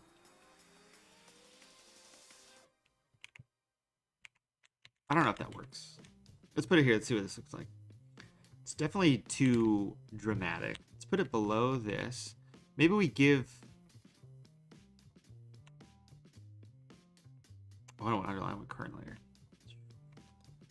I think what we do is we give this color, and then we change this back to the yellow. FDC00. So it's got some stuff going on. That's better. I think we need something here though, because it's really dark. I just think we need something. So it's the enforcer. We don't have it say Sophie Cunningham somewhere. We need to put that probably here. Do we want that in more plain text? Sophie Cunningham. Let's take this, drop this up here. So it would be nice if it, followed along the same thing. So it was like that. You can also just have it say Sophie Cunningham down here and have it in like black so you can actually read it. I don't need the italic on this font, and I don't need it to be spread out so dang much. And we need it to be, I don't need it to be that much larger. But it's like this, so it says Sophie Cunningham. Now let me go and let me fix these guys real quick. I want a new guide layout. Oh no, see the guides were from the original thing. I just need this to be a square. Just like, it's pretty much where this text is, which is fine. I can probably eyeball it. It's kind of like that. Okay. So I want the text to be right here. So we've got Sophie Cunningham here. Maybe we take this mouth thing in the back. Where's the mouth thing? Main mouth thing is this here. See, funny thing is, like, this doesn't look bad like that. But we're going to duplicate this. We're going to drag this up. Set this to, I need to see what I need to see what this looks like. This is what I need. I kind of want to delete this from here and then do this. So then this is like its own line. So it's like more intentional. So it's not in the bottom. I think that's fine actually though. I think that's a little too. Ignore all that. I don't think that worked for what I was trying to do. So we're going to take Sophie's autograph. We're going to make it a color. It's white right now. Like theoretically it would be black when she signed it. So we need to make sure there's contrast for when she signs it. But she can also sign it in something else. What do Tyson's cards look like? Yeah, like if it's in blue. Okay, we're going to make it blue. Which means we need to get rid of the color overlay. So it looks like this. But this looks bad. So we're actually going to make this white. So we can see it. Oh, I have this set to color. I need to set this to normal. Okay, so now we can go here. We can grab this. We can make this white. It looks like that. And if we drag this down, it's sort of in the background. We can make it a little bit more like that. This looks more like a card to me with a nice spot for her to sign at the bottom, which is good. And the autograph would be sort of like this. It actually looks very accurate to how it would look. Which might mean we need to lighten her legs up a bit, or we put her below the thing. Or we just sort of mask around this. But then flip it and reverse it like that. So I think that looks better. This looks a lot more like what a sports card would look like. I'm looking at it over here to see sort of the size of it. Because her autograph could be a little bit larger than and kind of go like this. And you know, this says Sophie Cunningham here. This could say Sophie Cunningham now. If this takes over the whole part, we can have this aligned to the center. So it says Sophie Cunningham like that, which is kind of nice. Maybe we raise this whole thing up just a little bit. You know, we raise it up a teeny bit like that. And then actually her legs going in like this don't bother me. That's actually not too bad. We can just fill in this area with whatever. Ooh, we can't? Why? Right below it? Should work. Just fill this in. Oh, we're not filling in this either. We just gotta fill this in too. Okay. So this looks kind of, I like how this looks right now. This looks kind of cool. So we're gonna adjust her auto so it looks like this. The Sophie Cunningham. The enforcer we can't really read. I think we want to make the enforcer text officially a color now. That way we can read it. And I think one thing I struggle with as a designer is sometimes I just don't make things, I don't have small details and things. I make things like take up too much space and have a little bit more breathing room. So actually having this smaller, I think, benefits what I'm trying to do here. But I like how this looks as it stands, which is good. So we're going to take this and we're going to just rotate it even more so it literally reads the enforcer on this side. Then we can probably make Sophie larger now and take up a little bit more space. I'm always just balancing, you know, in my mind, contrast of things. So if we have Sophie like this, it's the enforcer. I don't know if I like this stroke anymore behind her. I think I like this how this is. What do you guys think? You guys feeling how this looks right now? Because I like how this looks, considering it's been 90 minutes. Really happy with how this looks, considering it's been 90 minutes. We can put the text back on top of her now, because it's not a big deal. And let's go ahead and give this that color overlay again. Do we want to make it a specific color, though? Right now, is this the right color? It just kind of looks weird. I think it looks weird because it's... I need to duplicate it again. Set it to screen and just sort of lighten it up just a little bit. Okay. So I think this looks cool. I'm going to just move this up a little bit. Kind of like that so we can see what's going on. We've got Sophie Cunningham. Let's just make this spread out a little bit more. Okay. So this is how this looks, which looks pretty sweet. So I'm going to open up static front. Is that a thing? No, it would be vert front.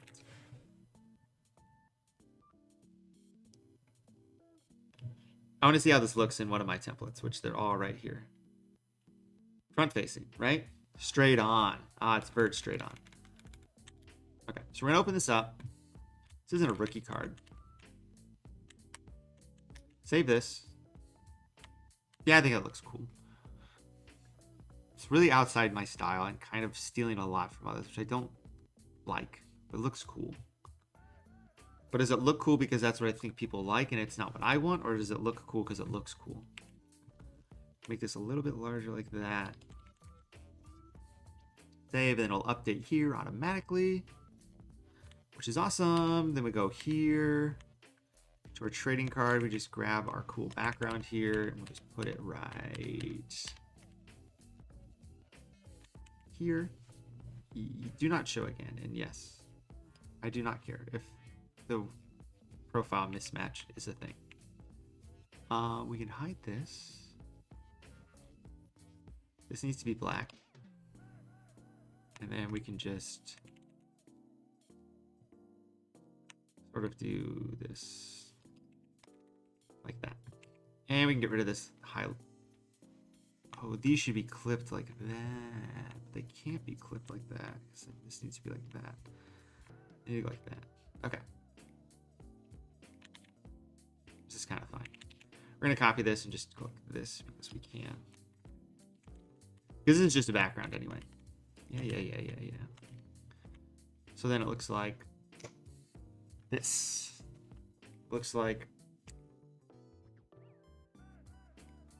this. Give it a sec. Yeah, it's too much. Hold on. We're just gonna change this background color to be red.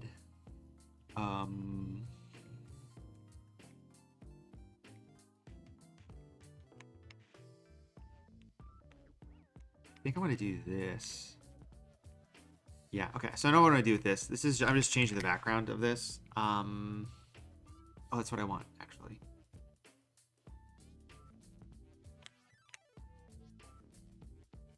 And mask. There. Kind of like that. I just want this, like, vague background for it. There's just too much contrast. So I want it to be a little bit better. And then what I can do too is I'm actually going to disable this layer mask so we see a little bit more of the one touch case like that, which is what I want. Kind of, sort of, but not really. Then I want to blur this background. So I'm going to filter, distort. I have a displacement on some of these. built in, but I'm gonna go to my filter gallery and I can just go in here. I can go to glass, distort it 1, scale it down a ton, scale it up, scale it down. Oh God. Like this. And then basically in the filter gallery, I can go like this, invert it, and then the background's going to be a little like glossy behind. Just sort of what I want. Oops, saved over that, so that's not good. Actually, don't want to save this. So I can stop that from saving. I don't want to override this file. See, this is actually giving me. This is giving heavy comic book vibes, which is kind of what I wanted.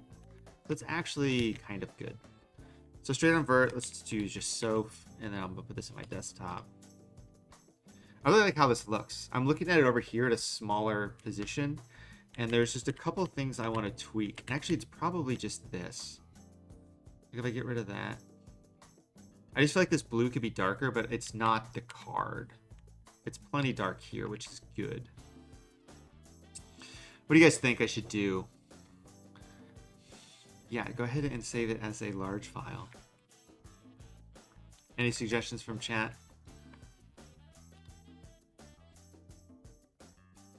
I'm going to tweak a couple little things. Little things like... Oh. Yeah, this. I just want to move this over. A little bit more glass than that. I'm trying to not use any logos on this. I could do something like this is... let me unlink this. Man, I can't read unlinked layers. I'm just gonna delete this. This is its own thing now.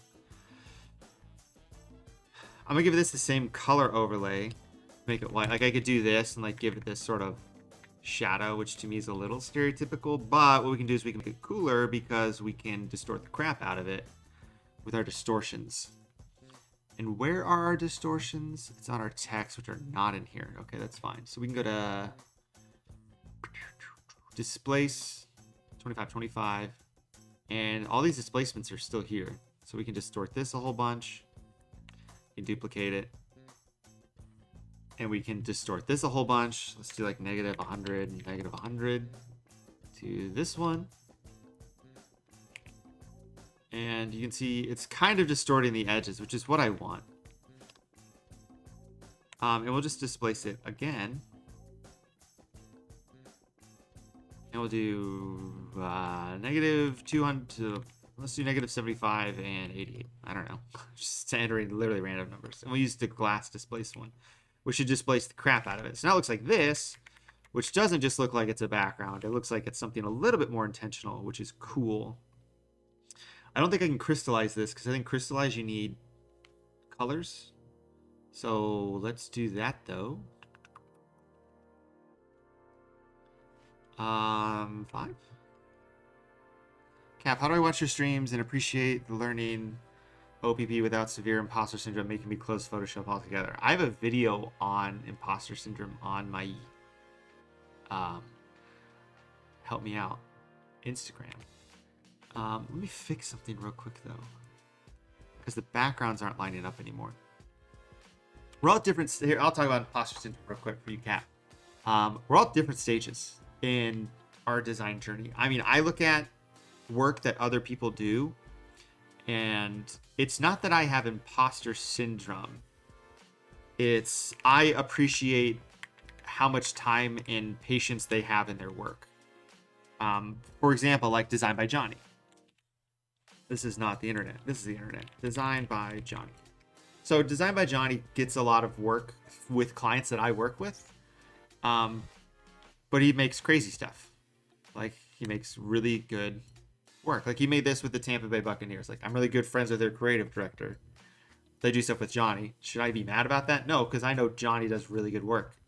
And he has more patience than me. It's sort of self-awareness. I know where I'm at.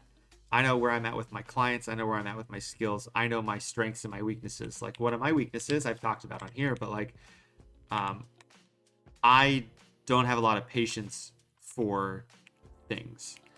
I've worked and started working in out of college somewhere where it was not rewarded, but like required to work really fast. So like I work really fast, and then I get to a point where I go, this looks good, and I sometimes I don't push myself that far or past that, or I don't sit down. I don't have the patience to spend 6 hours doing lighting on something. You're saying so you feel like you've gotten so much better, but you have no idea how to do anything on screen right now. Just seems overwhelming. Here's some tips. One, how long have you been using Photoshop? That's one. Or how long have you been designing?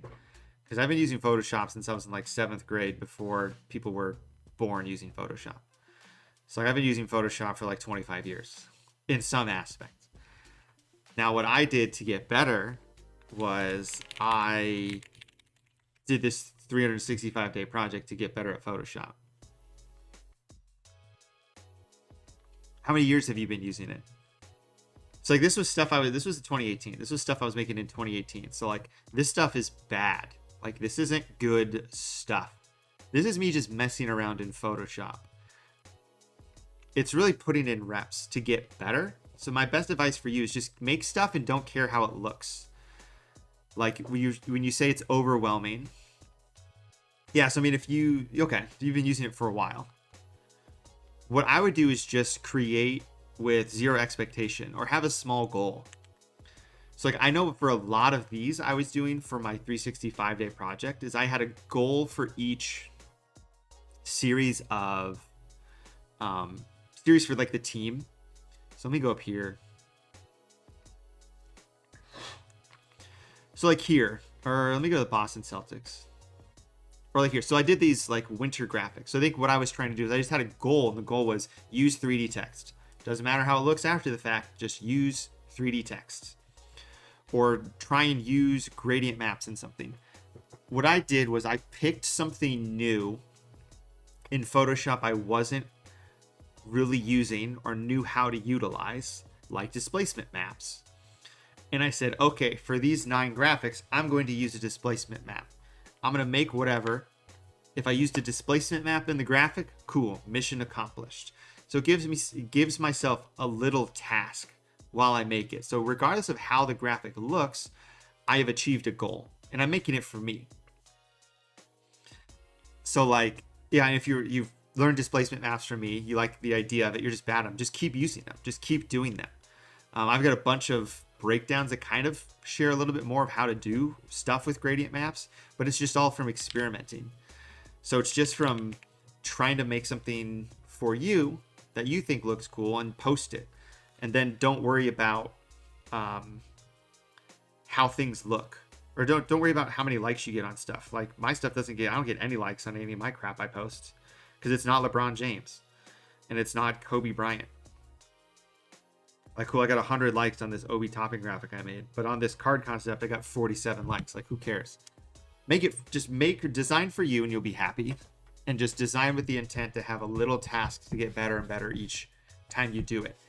There is a point in time where there is, jokingly, like, it's a skill issue. Like with Johnny and the stuff that he does compared to what I do, like, it's a skill issue. He's better at it than me. I kind of know what he does to do it. I just don't know how.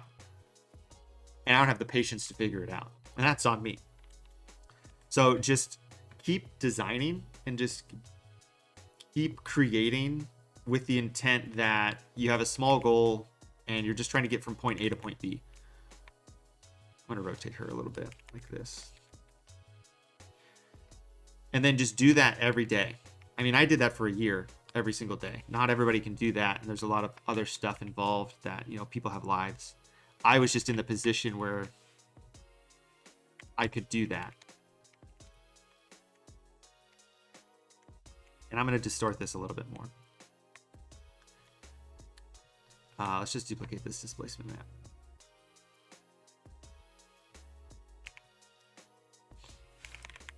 I keep changing the fill to be 10 on accident.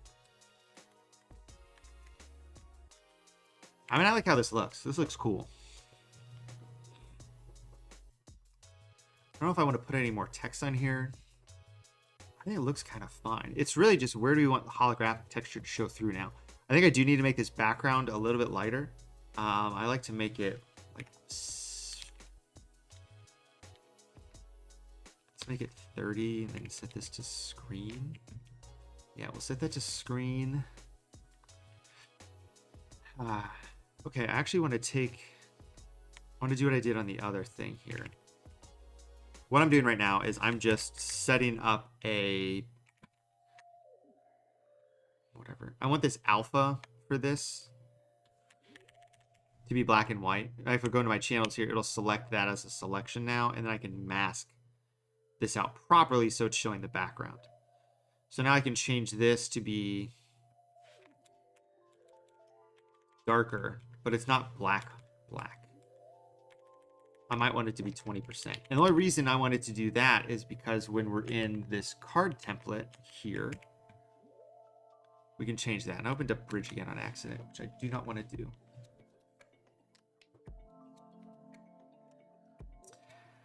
Really, the best thing you can do is just not care about what people think about your work at all. Just really detach emotion from your work, which is a skill. But when you do that, it's like, you don't like what I made? Oh, okay, cool. I don't care. I didn't make it for you. I made it for me. This is really what it is. Is that saving still? No, this is saved. I want to replace this contents with this Photoshop file. There we go. Yeah, that looks cool. Yeah, you see stuff you want to replicate something similar and don't know how. You need to lock in and learn. I mean, that's a good thing to do, is see something you want to replicate, figure out how you can do it. Reverse engineer how you can do that. And by knowing more tools in Photoshop and knowing more features in Photoshop, you go, oh, did they use... You'll understand and be like, oh, they used a displacement map here, or they used this feature or function here to get this to work. Oh, this is going to crash. Okay, it's not good. Where's our autograph? Right here. I'm going to copy that. I don't think this is large enough for me. But we'll see. Maybe I want to make my logo that. Change the color of my logo. That looks better. Just the same color now. This should update here, which it did there. Okay, so it's going to do that at the bottom, so I can fix that. That looks a little funky now, but that's fine. Yeah, okay. So we're going to paste this. So this is where her signature would go, which is good. This is what we want. So we're going to try and mock this up how it actually would be, which I've done a couple times on stream. We're going to make the white layer, because when you print this, you print 5 colors on 4 colors, or 5 on 4. 5 colors on the front, 4 color on the back. I just need to pull up one of my Botez sisters templates, because it just has some of the stuff set up correctly. Mainly in here. I want these 2 layers. I guess I could have put those in there myself. Paste, put these here. Okay, so this is what the card is going to look like right now. This is the paper. Let's change it. Let's fix it. Let's change it to a different parallel. Just because we can. If you collect cards and have a specific parallel you like, let me know, because I will try and match it. Because I have a bunch of stuff on here. But things are not loading. Cracked ice? Alright, cracked ice it is. Where's cracked ice? Crunched ice? What is this? Cracked ice. Here we go. Alright, place. Alright, here's cracked ice. This is kind of cracked ice. It's close enough. We're just going to adjust this a little bit to make it a little bit more realistic to how stuff looks. You can see my camera lens in here. That's actually pretty funny. So here's cracked ice. Kind of, sort of, not really. kind of cracked ice. Let's make it larger. That's more cracked ice now. Okay, so we have this top layer. I'm going to save this, and we're going to go here just so we can save this file. I think this card would actually probably look bad with cracked ice. Just we'll make it look good, only because it's so busy. But the background does kind of fit with cracked ice.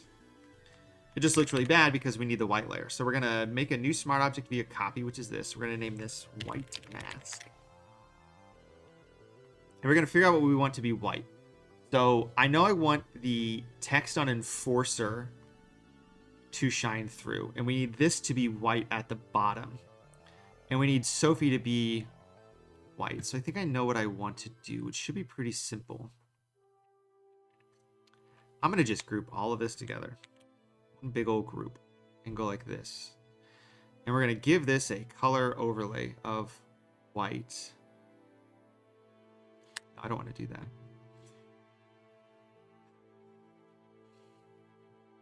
Some stuff I don't want to be full white is really what it is. Okay, so here's what we got to do. I'm reverse thinking now of how I want to do this. I need this bottom part to be full white.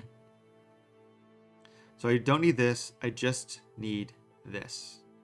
So I'm just going to duplicate this, put this at the very top of this, and we're going to make it color overlay white. Okay, good. It's what we want. Doesn't really matter how things are, kind of. Oops. We kind of want it to be white there too. Okay, so that is white. That's what we want. My logo. I think we want to be kind of white, but not fully white. And I probably want to give it a border, and we can do that later. So I'm going to make this 80%. The background in total, we want to be white. However, I want it to show through. So I want this to be like 50% white. I'm trying to think of how I want this to look. And how to make this look cool. I think 50% white might be cool. We don't need this. The Enforcer text now. We can get rid of that. So the Enforcer text we want to take and we want to delete it from this. The background. And the way we can kind of cheese this to see what we're doing is we put this holographic texture down here. So this is how it's going to print. So it's printing full white here, which is what we want. And then we have my logo in kind of white, but we want to detach that. Sorry, I'm trying to think. We need to remove that from the background. The background is where we're going to delete like a lot of stuff from it. So if I don't do that, the background, see? Oh, I hit save. Okay, it's taking forever. It's updating smart objects. We got to give it a sec. So basically, we're going to have a little bit of a white coat in the background so we can have some contrast from some of these things. Okay, that's what I want. And then we want this to be set to like 75. Now for Sophie. We want a lot. I think I want this to be cut out of this. So where that yellow is going to be pure holographic, which is cool. And I think I want the holographic pretty much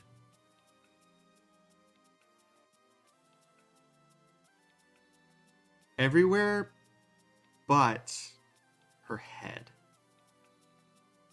So I think I want to go in here. I think all I need to do is just basically do this.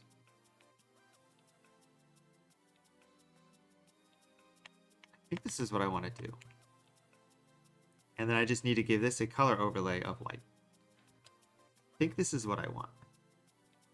Now there's a background layer. That doesn't matter. I think it might have been just as easy as that. And I'll show you what this does. Because we won't really see the results of this until we go back to our template.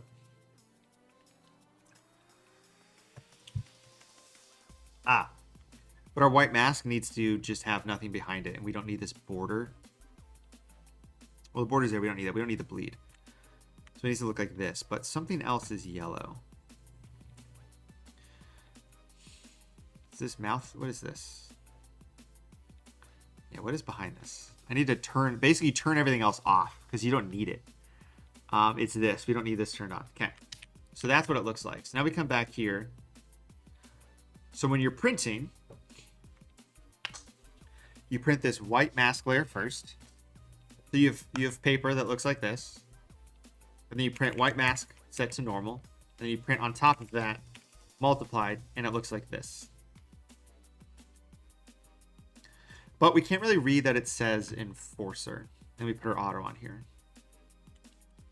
So what we do is we pivot. We go in here.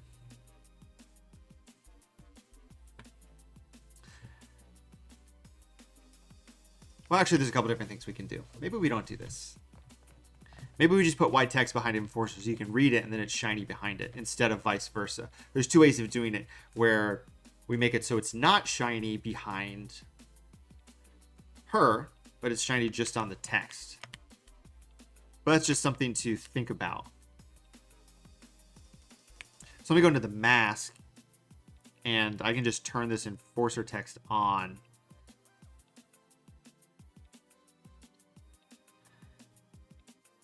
Oh, we can turn this off and just hit save and then go back. And then you'll just be able to read the text better. Now we could give it a border, which might work. We can probably add like border stuff here, like a little holographic border. But I think this would work. I don't know if I want to do that though. Let's try this. Let's try this instead. We're going to save this. And what we can do is we can test this in Blender.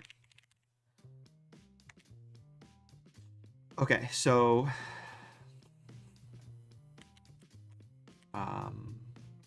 yeah, this is how it looks. Okay. So I have Blender open up in a different window. I'm going to open that up in a sec. Let's see what this straight on looks like.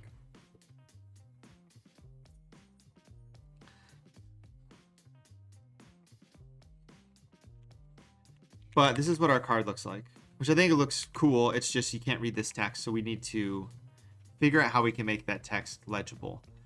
And the reason we can't tell what that text is, legibility-wise, is pretty much... Ooh, I do not like that. It's a contrast issue.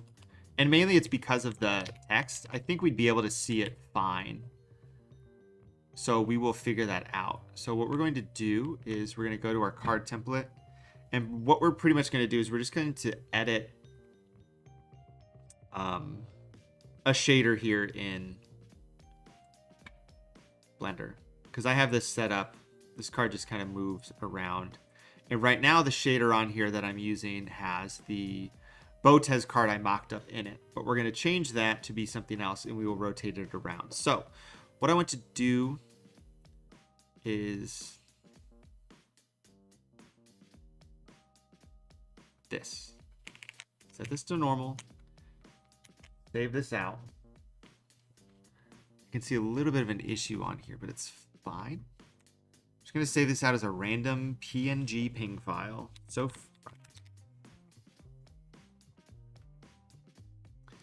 and then what we can do is we can get rid of that, turn this. We can save this as a random ping file. Not it matters. So back, it's just saving it to my desktop. So what we can do is in Blender here, in Blender, I have in here some keyframes for rotation, but we don't need to do that. We'll see what this looks like currently. But basically I have just these two things set up where I can replace these masks with stuff I just made. So Sophie front, and then take this and replace this with Sophie back. And I did them the wrong way. So this one on here multiplies onto this paper, and then this one screens onto the paper. So So this will be sort of what it looks like. And it's doing what I thought it would. So we can rotate this card around and see how it would look. So if I go up here and I go to, let me delete this keyframe. I go to render image, and then it will render it out here. But you can see just how dark that yellow is. But I don't think it's going to actually look that dark because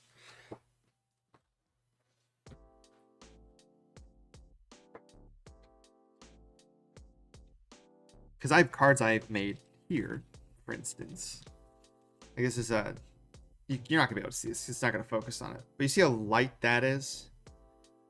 The gold on that, like it would more realistically look like that. I just think it's multiplying a little bit too much. So this has 40 seconds left. But it's gonna render the card, but it would look like this. This is what our card kind of would look like, which I think looks pretty nice. Maybe there's a border. I like how it is full edge. I like this down here. I like where we ended up with this card. I was thinking we may do something that's like super dark and like lighting and like backlit. And it says the Enforcer, which could be a different card. We can always mock that up. But this is what our card looks like here. So Enforcer, you can't read very well. So let me see if we can, let me see if I put that at like a different angle if we can read it. And I think part of it is it's just, that's what it looks like. Because it's multiplying on top. Like if I get rid of these, this is what our paper looks like, which is pretty accurate to how, you know, a holographic paper would look. Maybe it's a little bit dark, but that's what that would look like for the most part. So how can we fix that so it looks better? So what we can do is we'll go in here. We will open this up. We'll open both of these up eventually, but we're going to take just this Enforcer text. We're going to copy it, which we kind of did here. And we're just going to give this a stroke. We're going to give it a really small stroke. And we're going to give it a white stroke. It's just going to give it an outline. Now the issue is it's like super crunchy and choppy and looks really bad. So we're going to select this. Wow. We're going to select this. Select modify, and we're going to smooth it like 10 pixels. And it's going to give it a slight outline, kind of like that. And we'll see if this helps at all.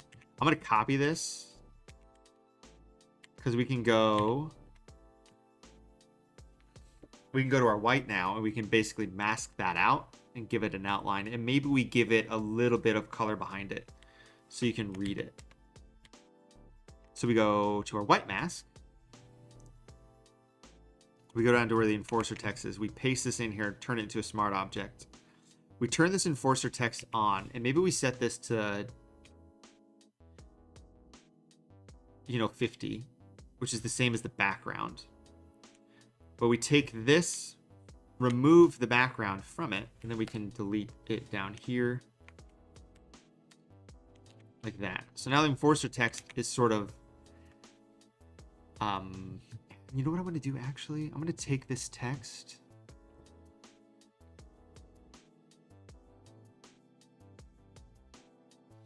And this is where, like, I like doing this sort of thing with these mock-ups just to see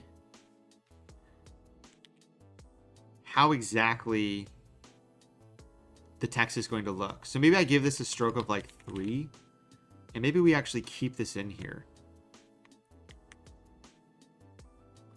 And I make this white. But I give this a fill of nothing, so it's literally just an outline. Shoot, that's what I want to do. Oh, I can just do this. No, I can do this, go like this, go like this, click this, go like that. So now it just has an outline of this blue. I need to cut it out from, no, it's fine. So I could save it, go back here.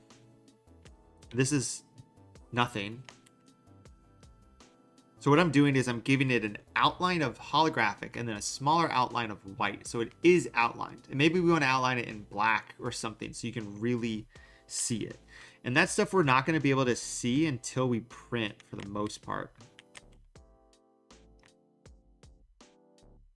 So I need to go here. So this is what it looks like. So it should look like this now.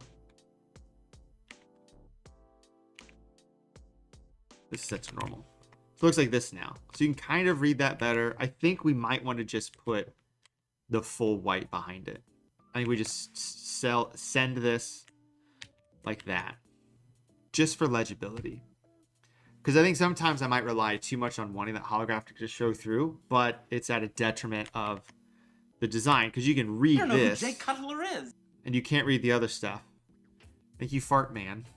86. What a name. And then my logo's like that, which is good. So now I can go here. We can open up this again. We'll turn this back on. Go like that. Set this to normal. So if we save this out now, we just need to save this out as a ping file. It's just going to replace that other one. Replace. And then we hop over back to Blender. And I feel like this should automatically update, but it's not going to. So we're just going to pull back up the Sophie front. And now the card looks like this, which reads a lot better. These are both Sophie front because I did the wrong one. Oh, we need to change the back one anyway. So we got to open up Sophie front. That's why it was so dark. Sophie front, and then we go here. We turn this off, turn this on like this. Save this out. And the reason this is working is because this is the same size ratio as the card I have over there, so it looks the same. So we'll just toss this in here, and then if this looks good, we'll probably call it a day. Nice little 2-hour stream on a Tuesday to get a card made. I'll probably do some fine tuning on this tomorrow, or make a different card that's not an autograph, just a different idea.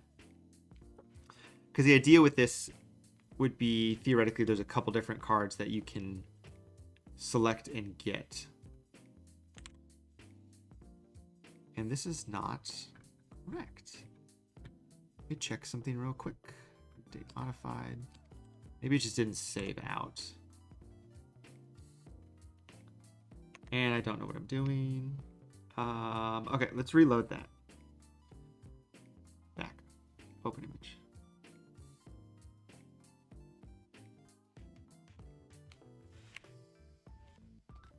Yeah, that's wrong. It's just not doing the right one. So let me exit out of that and just open a whole new different image, which is this back image, which updated 1 minute ago. And this is the card. Okay. I'm going to save this out. This card hollow. Soph, as we've been doing. Save as. We go to render, render image, and we'll see what this looks like.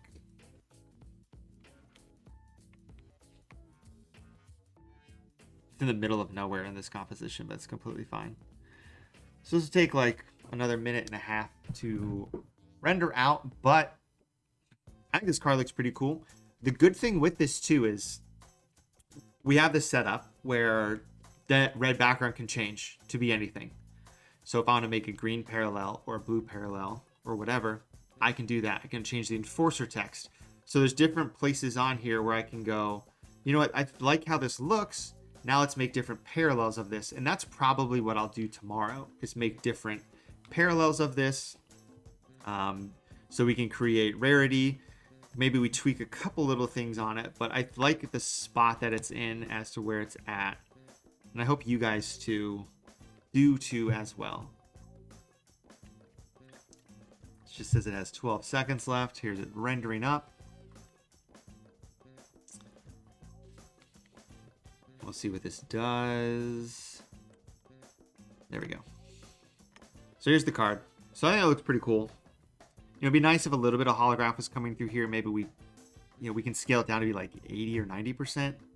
So you can see a little bit of it. But legibility should be at the forefront for this. But let me know what you guys think of this. I'm going to call it a day with that. Thank you guys for joining me today. I'm going to try and do this every Tuesday. So every week, I'm going to try and pick a new subject So that whole week I can focus on that subject, make them 1 or 2 cards, and then toss this into a pitch deck, send it off to them, say, hey, I want to make you money. Here's how I can make you money. Let me make these cards, and let's share some revenue on this. I make a little bit of money, they make a lot of money. It should be in their best interest, and we go from there. So I'm going to save this. If you guys haven't liked and subscribed, please do. I know 3 of you have subscribed today, which is great. Follow me on Instagram and everything over there. Instagram and Twitter. I'm not changing that to say X. Because I'm going to take polls. Like, I don't care who I do each week. So Sundays, I'm going to put out a poll that says, hey, who should I do for the week? It needs to be someone who doesn't have exclusive deals, who actually could use a card. Like Sophie Cunningham doesn't have an exclusive deal with anyone, so she can sign whatever, as long as it's unlicensed with this. I'm just going to try and make cool stuff that people want to collect. So with that, I will see you guys later. You guys have a lovely rest of your Tuesday. Hit me up on social media if you want to chat, and I'll see you guys.